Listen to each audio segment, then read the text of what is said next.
अस्सलाम वालेकुम। मैं ਤੁਹਾਡਾ ਲੱਕੀ ਭਾਈ ਆਪਣੀ ਹਯਾਤੀ ਚੈਨਲ ਤੋਂ ਤੁਹਾਡੇ ਨਾਲ ਗੱਲ ਕਰ ਰਿਹਾ। ਅੱਜ ਦੀ ਜਿਹੜੀ ਵੀਡੀਓ ਆ ਅੱਜ ਮੇਰੀ ਸਪੈਸ਼ਲ ਮੇਰੇ ਦੋਸਤ ਤਸੱਵਰ ਵਾਸਤੇ ਆ। ਤਸੱਵਰ ਮੇਰਾ ਪਿਆਰਾ ਦੋਸਤ, ਬੜਾ ਹੀ ਨਾਈਸ, ਬਹੁਤ ਹੀ ਅੱਛਾ ਦੋਸਤ, ਤੇ ਉਹਦੇ ਨਾਲ ਇੱਕ ਵਾਕਿਆ ਹੋਇਆ, ਉਹ ਮੈਂ ਤੁਹਾਡੇ ਨਾਲ ਸ਼ੇਅਰ ਕਰਨਾ ਚਾਹੁੰਦਾ ਕਿ ਉਹਨੇ ਨਾ ਵਿਚਾਰੇ ਨੇ ਇੱਕ ਬੰਦਾ ਵਾ, ਉਹਨੇ ਪੈਸੇ ਜੋੜ ਕੇ ਮੋਟਰਸਾਈਕਲ ਲਈ 125 ਨਵਾਂ ਲਿਆ। ਯਾਨੀ ਕਿ ਆਪਣਾ ਪੇਟ ਕੱਟ ਕੇ ਇਨਸਾਨ ਲੈਂਦਾ ਵਾ 2-2.5 ਲੱਖ ਰੁਪਇਆ ਉਹਨੇ ਇਕੱਠਾ ਕਰਕੇ 125 ਨਵਾਂ ਕਢਾਇਆ। ਨਵਾਂ ਕਢਾ ਕੇ ਤੇ ਅਗਲੇ ਨੇ ਸਾਨੂੰ ਦਿਖਾਇਆ ਭਾਈ ਆ ਮੈਂ ਮੋਟਰਸਾਈਕਲ ਨਵਾਂ ਲੈ ਲਿਆ। ਸਾਰਿਆਂ ਨੂੰ ਬੜੀ ਖੁਸ਼ੀ ਦੇ ਨਾਲ ਦਿਖਾਇਆ।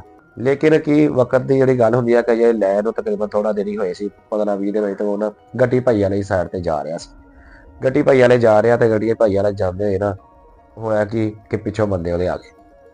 ਆਣ ਕੇ ਉਹਨਾਂ ਨੇ ਨਾ ਪਿਸਟਲ ਸਿੱਧਾ ਉਹਦੇ ਵੱਲ ਕਰ ਦਿੱਤਾ। ਕਰਕੇ ਉਹਨੂੰ ਕਹਿੰਦੇ ਭਾਈ ਰੋਕ ਲਾ ਮੋਟਰਸਾਈਕਲ।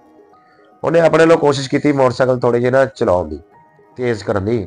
ਅੱਗੇ ਸੀ ਟੋਇਆ ਜਾਂ ਟੋਏ 'ਚ ਵੱਜਾ ਤੇ ਟੋਏ 'ਚ ਵੱਜ ਕੇ ਥੱਲੇ ਗਿਰ ਗਿਆ। ਉਹ ਆਪ ਥੋੜਾ ਜਿਹਾ ਪਰਾਂ ਹੋ ਕੇ ਖੜਾ ਹੋ ਗਿਆ। ਆਪ ਜਦੋਂ ਪਰਾਂ ਹੋ ਕੇ ਖੜਾ ਹੋ ਗਿਆ ਨਾ ਮੋਟਰਸਾਈਕਲ ਤੋਂ ਡਿੱਗ ਜੂ ਗਿਆ। ਹੁਣ ਬੰਦੇ ਦੂਸਰੇ ਵੀ ਉੱਤੇ ਪਹੁੰਚ ਗਏ। ਆਪ ਥੋੜਾ ਜਿਹਾ ਹੋ ਕੇ ਪਰਾਂ ਖੜਾ ਹੋ ਗਿਆ। ਉਹ ਆਏ, ਆਣ ਕੇ ਮੋਟਰਸਾਈਕਲ ਲੈ ਕੇ ਉਹਦੀ ਚਲੇ ਗਏ। 125 ਉਹਦਾ ਲੈ ਕੇ ਚਲੇ ਗਏ। ਲੇਕਿਨ ਗੱਲ ਹੈਗੀ ਕਿ ਉਸ ਬੰਦੇ ਦੀ ਇੰਨੀ ਕੀਤੀ ਕਰਾਈ, ਇੰਨੇ ਉਹਦਾ ਪੇਟ ਕੱਟ ਕੇ ਇਨਸਾਨ ਜਦੋਂ ਪੈਸੇ ਇਕੱਠੇ ਕਰਦਾ ਨਾ, ਉਸ ਟਾਈਮ ਇਕੱਠੇ ਕਰਨਾ ਬੜਾ ਔਖਾ ਹੁੰਦਾ ਵਾ। ਜਦੋਂ ਉਹਨੇ ਉਹ ਚੀਜ਼ ਲਈ, ਉਹਦੀ ਕਿਸਮਤ 'ਚ ਨਾ ਹੋਈ ਚਲਾਉਣੀ, ਠੀਕ ਹੈ ਨਾ, ਕਿਸਮਤ 'ਚ ਉਹਦੀ ਚਲਾਉਣੀ ਨਾ ਹੋਈ। ਜਿਹੜੇ ਬੰਦੇ ਲੈ ਗਏ ਉਹਦੇ ਕੋਲ ਖੋ ਕੇ, ਉਹਨਾਂ ਦੀ ਵੀ ਕਿਹੜੀ ਪੂਰੀ ਪੈ ਜਾਣੀ, ਪੂਰੀ ਤਾਂ ਉਹਨਾਂ ਦੀ ਵੀ ਸਾਰੀ ਉਮਰ ਨਹੀਂ ਪੈਣੀ ਹੈਗੀ। ਲੇਕਿਨ ਇਹ ਕਿ ਪਰਚਾ ਦਰਜ ਕਰਾਇਆ, ਉਹ ਚੱਕਰ ਲਹਿਦਾ ਦੇ ਵਾਧੇ ਦੇ ਮਿਲੀ ਨਹੀਂ ਅਜੇ ਤੱਕ ਕੋਈ ਚਾਂਸ ਵੀ ਨਹੀਂ ਮਿਲਣ ਦੇ ਹੈ।